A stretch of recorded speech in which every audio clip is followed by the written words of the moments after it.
Les Brown's business is changing lives. He touches thousands of people each year. He talks to Fortune 500 companies and to personal development groups about how to find success and fulfill your dreams. In essence, his best message is himself, because Les Brown knows what it is to have come up the hard way. Les and his twin brother were adopted at the age of 6 weeks by Miss Mamie Brown, a single woman with little money and a big heart. The boys grew up in the low-income area of Liberty City outside Miami, Florida. In the 5th grade, Les was mistakenly labeled EMR, educably mentally retarded, and he became a child nobody thought would amount to anything. After making it through high school, Les set out to prove them wrong. He started on the radio, moved to Ohio, and made himself a local star as a fast-talking disc jockey. He soon became an influential community spokesman. Then he ran for the Ohio State Legislature, where he served 3 terms and became chairman of its Human Resources Committee. Les Brown is now a nationally acclaimed motivational speaker who's taught thousands of people the techniques he's used to overcome the obstacles he's faced in his own life.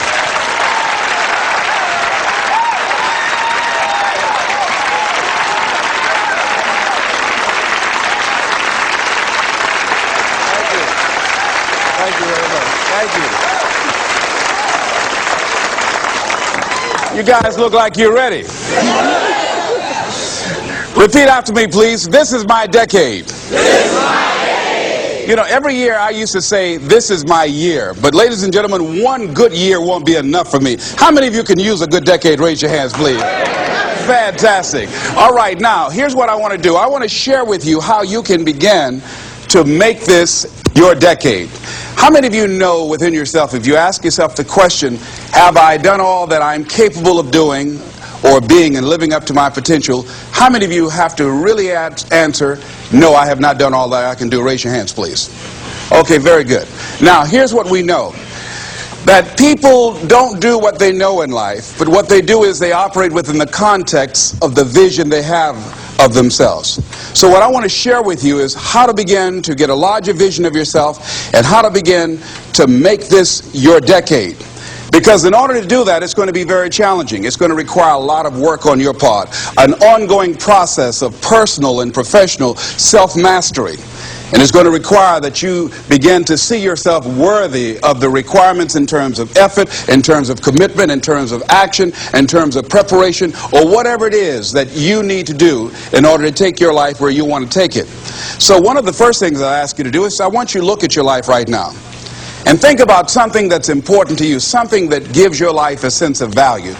Think about something that you'd like to have, or something you'd like to create for you or your family or for society. I want you to hold this thought in mind. Now, one of the first things I want you to do is don't worry about the inner conversation that you're going to have. Don't worry about how you're going to do it. That's going to come. You're going to develop a plan of action. You will find the way. You'll become the kind of person that can attract the people, the resources, and everything you need in order to make that become reality. But I want you to be mindful of your inner conversation. I remember once I was sitting in an audience, and Zig Ziglar, who I consider one of the greatest motivational speakers on the planet, he was giving a speech, and I was out in the audience, and I saw him going back and forth, and within myself I said, I'd like to do that. I can do that. And I leaned over to the guy next to me. I said, how much do they pay him to do that? And he said, $5,000. I said, I know I can do that.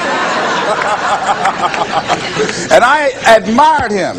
And then on the way home, when I was driving from Tampa, Florida, back to Miami, Florida, my inner conversation kicked in. And it said, Les Brown, you can't do that. You don't have a college education. Les Brown, you can't do that. You don't have the money. You don't have the contacts. You've never worked for a major corporation. What makes you think that you can make more in 1 hour talking than you've made working for a whole month? Now, I want to ask you a question. How many of you have ever thought about something you wanted to do and you talked you out of it? Raise your hand, please. That inner conversation, ladies and gentlemen, is the reason that most people take their greatness, take their ideas to the graveyard with them. You know, the wealthiest place on the planet, a minister said recently, and it was so true, is not the gold mines in the various areas of the world or the diamond mines. The wealthiest place on the planet is the graveyard.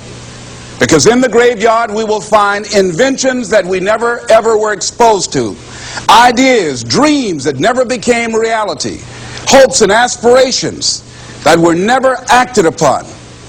Because most people allow that inner conversation, for whatever reason, to keep them from ever pursuing their goals.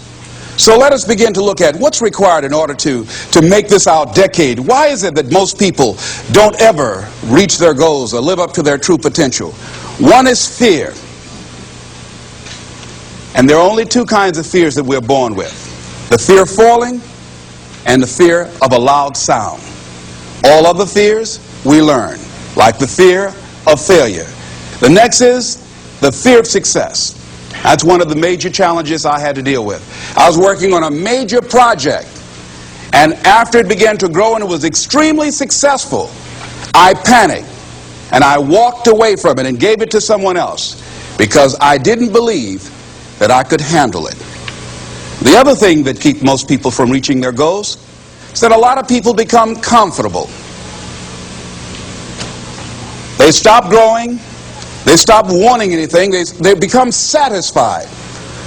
They stop looking at ways in which they can improve themselves. They stop putting things in front of them. I was reading something by a great man, George Bernard Shaw, and he said something to the effect that to have succeeded is to have finished one's business on earth. Like the male spider who is killed by the female spider the moment he has succeeded in his courtship.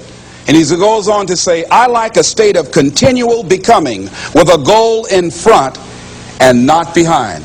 I remember after giving a speech at a major corporation, a gentleman came up to me who was up in years, and he said, you know, that's real great motivation for you young guys, but I've done all my work.